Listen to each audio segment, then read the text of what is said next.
नमस्ते। आज मैं आपको 7th क्लास का टारगेट देना चाह रही हूँ। पाठ हिमालय की बेटियाँ उपवाचक है। इसके लेखक नागार्जुन हैं। प्रश्न है यहाँ पेज नंबर 37। पक्षियों को माँ मानने की परंपरा हमारे यहाँ नदियों को माँ मानने की परंपरा हमारे यहाँ काफ़ी पुरानी है। यानी नदी यानी रिवर को क्या है, माँ मानते हैं हम लोग, क्योंकि वो अपना पालन पोषण करती है। पानी के बिना हम नहीं रह सकते, अनाज के बिना हम नहीं रह सकते, कोई भी जीव नहीं रह सकता पानी के बिना, अनाज के बिना। लेकिन लेखक नागार्जुन उन्हें किन रूपों में देखते हैं? लेखक किन किन रूपों में नदी को देखते हैं?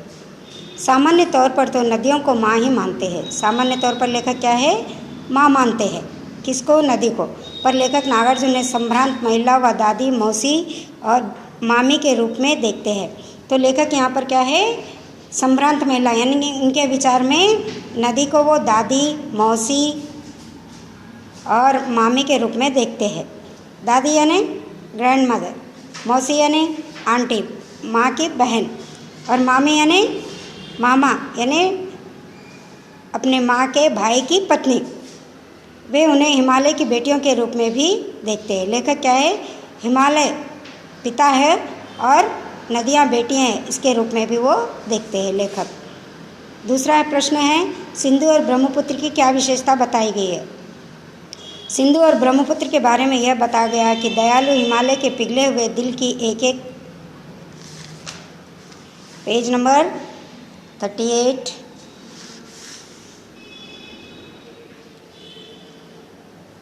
बूंद इकट्ठा होकर ये दो महानदियाँ जाकर समुद्र में मिल जाती है। तो नदियाँ कैसी बनती है?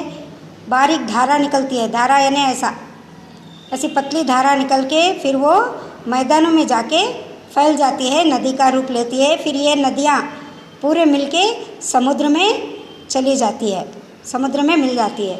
ये नदियाँ अपने बूढ़े पिता हिमालय के गोद में खेला करती है। तो ये नदियाँ कहाँ खेलती है?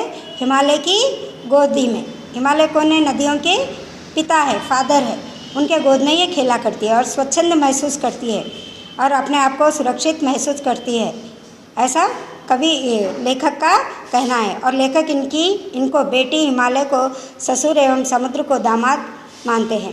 यानी जो नदियाँ हैं उसको बेटी मानते और हिमालय को समुद्र क्या मानते हैं? ससुर मानते हैं। और समुद्र क्या होना? हिमालय के दामाद होना। इस तरह लेखक अपने विचार प्रकट किया है। थर्ड प्रश्न, काका कालेकर ने नदियों को लोक माता क्यों कहा है? काका कालेकर ने नदियों को लोक माता कहा है। यानी नदियों को क्या बोले? लोक माता। लोक यानी पूरी जग की माता, दुनिया की माता। तो उनका अभिप्राय यही होगा कि ये नदियाँ मानव जीवन के संताप को, दुख को हर देती है। यानी नदियाँ क्या करती है? खनिज पदार्थ लाती है, जिससे खेतों में अनाज उगता है और हमारे जीवन में पानी का महत्व है। बिना पानी के हम लोग जीवित नहीं रह सकते हैं। वो मनुष्य के दुखों को हर लेती है, यानी दुखों को दूर करती है। माता के समान स्नेह को प्राणी मात्र में फैलाती है। माता जैसे माँ अपनी माँ रहती है, कितना प्यार करती है अपने को, उसी तरह नदियाँ भी क्या है, हम सभी को प्यार करती है और हमें प्राणदान देती है। जड़ रजकण को उपजाऊ करती है। जड़ रजकण यानी फर्टिलाइज़र कण लेकर आती है, जिससे खेतों में अनाज खूब होता है। जैसे माता अपने नित्य कर्मों में क्रियाशील रहती है, जिस तरह माँ बच्चों की किस तरह देखभाल करती है, घर में रहते 24 घंटे बच्चों की देखभाल करती है, खाना खिलाना, पानी पिलाना, कपड़े बदलना, नहलाना धुलाना। उसी तरह यहाँ नदी भी क्या है, 24 घंटे अपना कार्य करती है, जिस तरह माँ करती है। उसी तरह ये नदियाँ भी अपने कर्मों का भली भांति निर्वाहन करती है। उसी तरह क्या है, नदियाँ भी अपना अपना काम करती है, रजकण लाना और पानी लाना, वर्षा वगैरह देना आदि। हिमालय की यात्रा में लेखक ने किन की प्रशंसा की है? हिमालय की यात्रा में लेखक ने बर्फ़ से ढकी बर्फीली पहाड़ियाँ, बर्फ़ से ढकी हुई बर्फीली पहाड़ियाँ हैं। पहाड़ियाँ यानी माउंटेन्स रहते ना, वहाँ पर पूरा बर्फ़ से सफ़ेद ढक जाता।